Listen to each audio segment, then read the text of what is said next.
Once more, we're back with you again.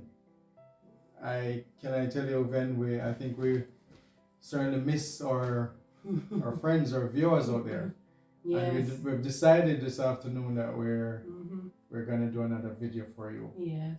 We are happy to be back. Always happy to share. Always Yes. excited when we're supposed to come on here and talk to you about, these different concerns or, anything that the Spirit placed on our hearts to just come and talk about. Right. We are always excited to come and to share with you, because in sharing we really like to hear from you, and we appreciate knowing that we are encouraging, right, Tony, and uplifting, Right. yeah, our viewers. And most importantly, we want to, start a conversation on Yeah. some of these issues that, Yeah. can be sensitive, of Yeah. course, and some of these issues Mhm. that people have varying perspectives on as well.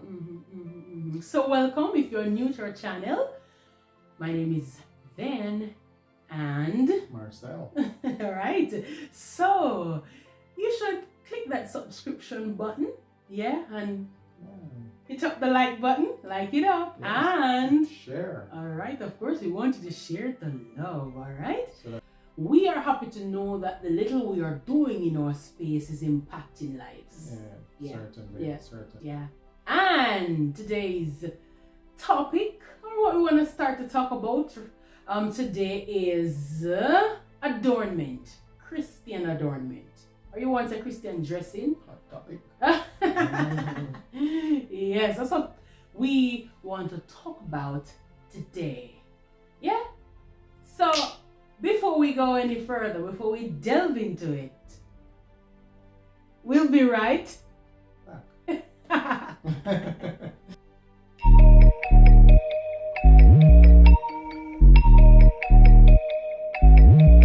There's an interesting thing here, Yeah. and I'd want to share it with our viewers.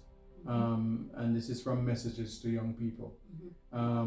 It spoke about something that resonates with the topic. And the topic here is true adornment. Adornment, yes. And it says here, many deceive themselves in thinking that good looks and a gay attire will gain for them consideration in the world. Wow. But the charms that consist only in the outward apparel are shallow and changeable. No dependence can be placed upon them. The adorning of Christ enjoins upon his followers will never fade. He says, Yes. whose adorning, let it not be that outward adorning of plaiting the hair and wearing of gold, as you read earlier in 1 John. But let it be hidden, the hidden man of the heart. Right. Even the ornament of a meek and quiet spirit. Wow. You know what Which, I'm saying? yes, Yes. which is in the sight of God of Mhm. great price. Wow, you see that? So based on what you read, I see where she's saying more emphasis ought to be placed on soul searching, And character building. character building. Yes. Yes, for us to seek after Christ in how he wants us to live, right? Instead of doing all these things to your outward body and yet your heart is messy, right?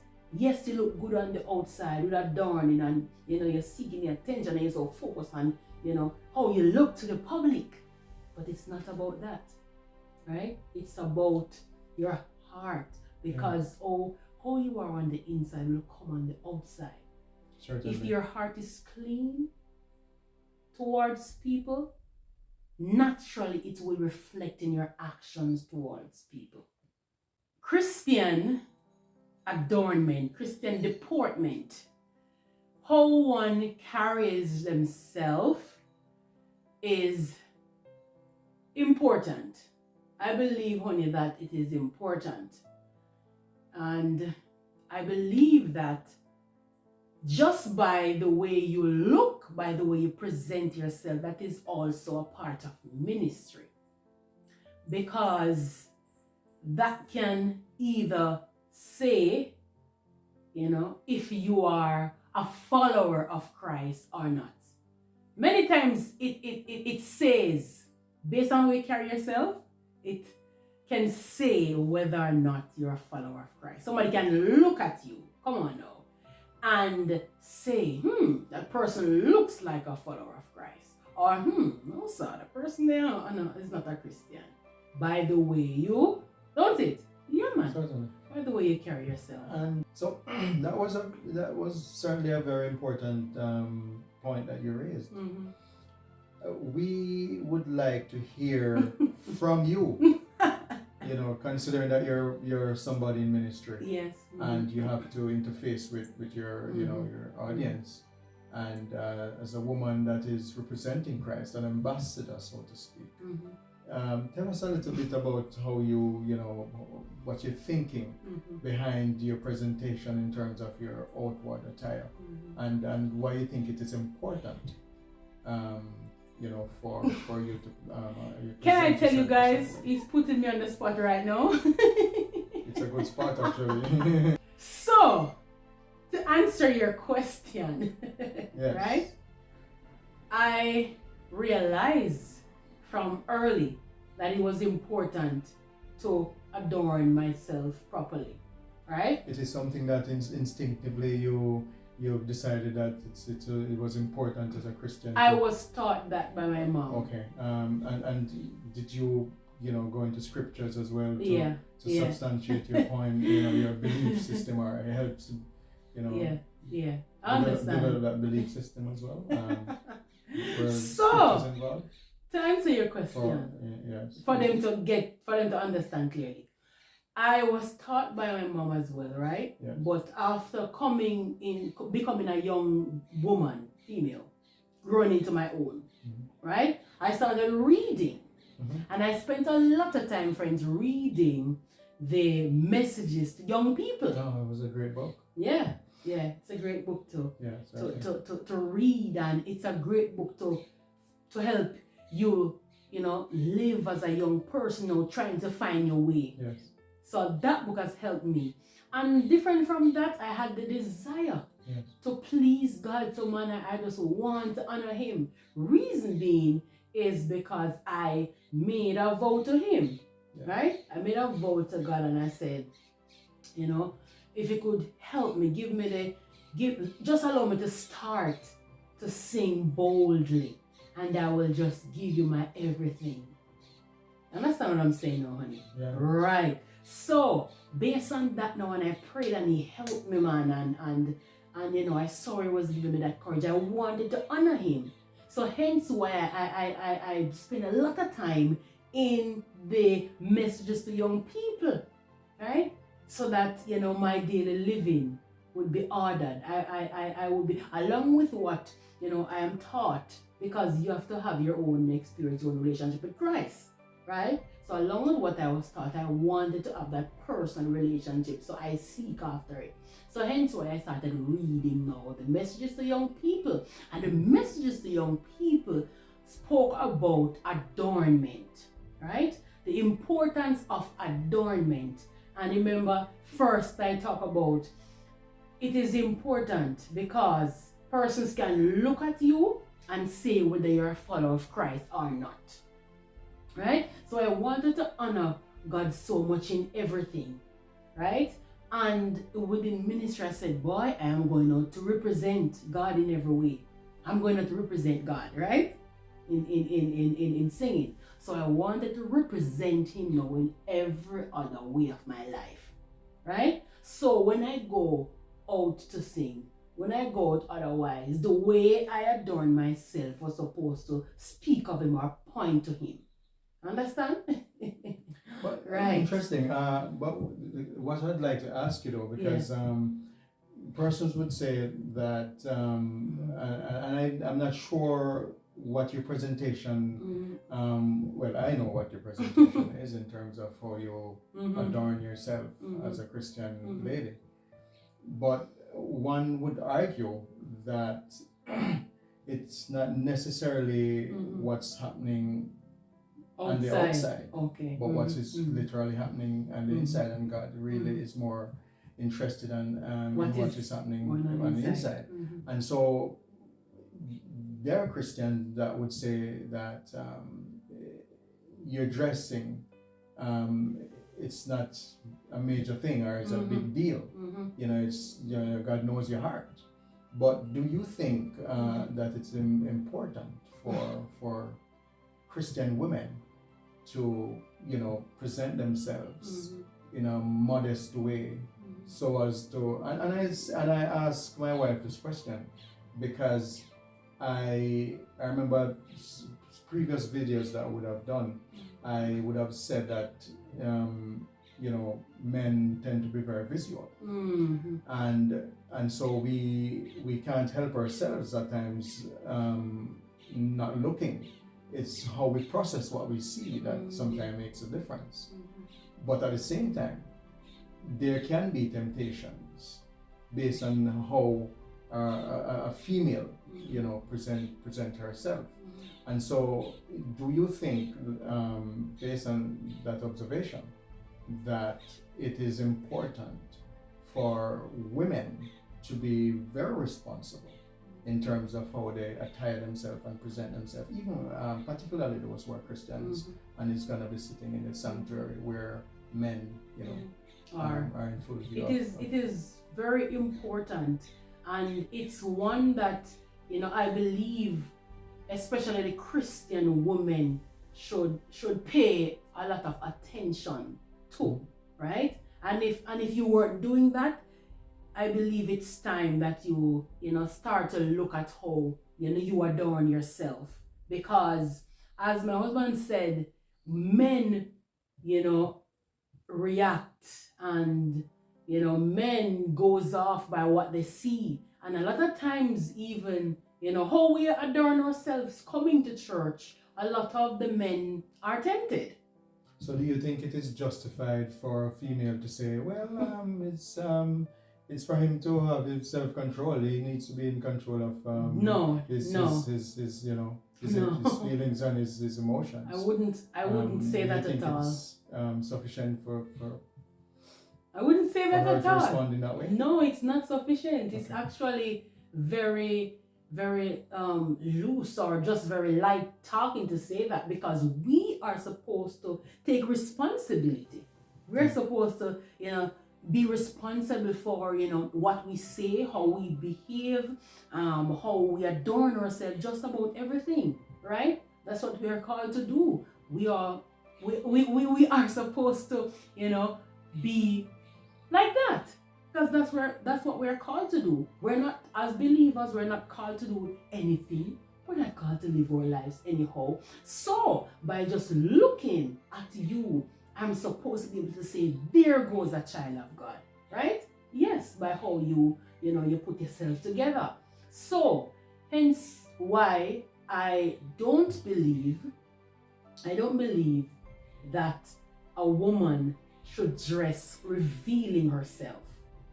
We just want to go to scripture before we go any further. Let's read the word. Let's see what the scripture has to say. Let's read the word, honey.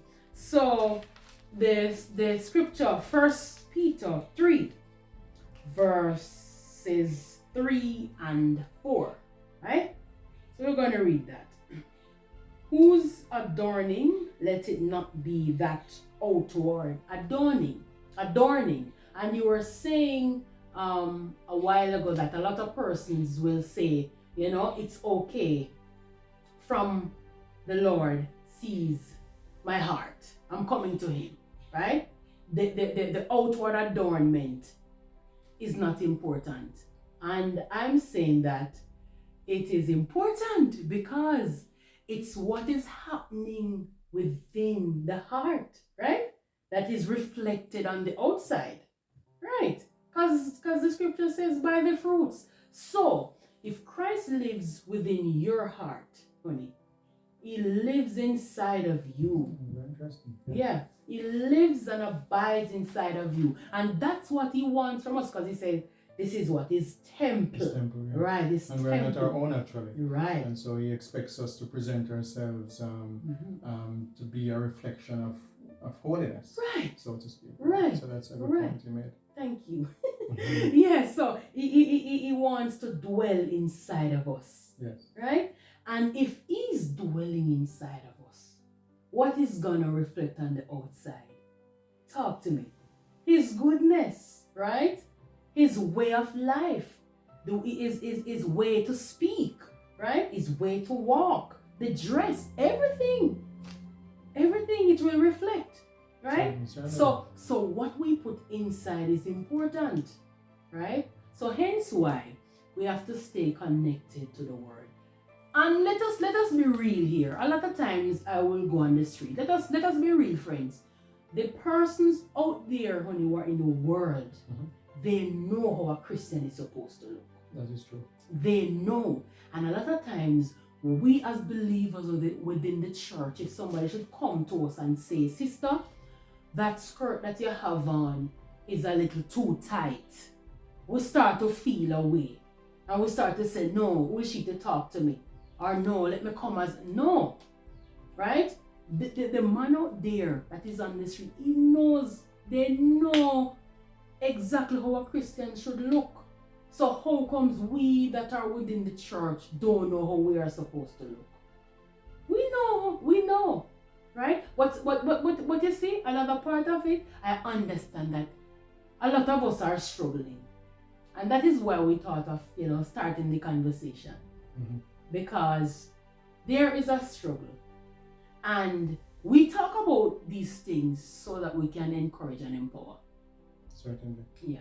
So we were at what? 1 Peter 3 verse 3. He said, "Whose adorning, let it not be that outward adorning," right? "Of the plaiting of hair and of wearing of gold or of putting on of apparel," right? That means you're all into yourself about decking out and, just the array of you. The scripture is saying, don't deck your outward. Truth be told is that conversely, a female could also say that, it's nothing about trying to highlight myself. It's just that I feel good about myself, and that is the reason why I do the things that I do. I am not doing it necessarily to get attention from people. So there's that perspective as well. So how holistically, when we look at the entire discussion, how do we balance that kind of a viewpoint for a person who is a Christian, based on scriptures? Because I think I would have read in the scriptures as well where it speaks about modesty, and what is it? What does it mean? What does it mean to be modest? To be modest, right? And so, as Christians, as you alluded to earlier, we have the responsibility to make a difference in the world. Right. Because persons who are out in the world are more interested in their own presentation to attract attention. That's to true. themselves. Yeah. And that's just the reality. And that is one of the main reasons why we have fashion. Is to highlight you and to bring you up. Yes. But as Christians, we know that we are about killing the desires of the flesh. Kill the desires of the flesh. Kill the desires of and the flesh. make everything be about God Himself. Right. So if we take on that kind of approach to our Christianity, we would not spend all that time trying to, look like the world in terms of their own presentation. Of course, Christians should look good. Yes, and put yourself together properly and present yourself decently and nice, clean, and all of the nice things about it. But when we get into the fashions of the world, That's it. sometimes becomes a gray area because sometimes we don't know where to draw the line because the fashion of the world more focuses on self.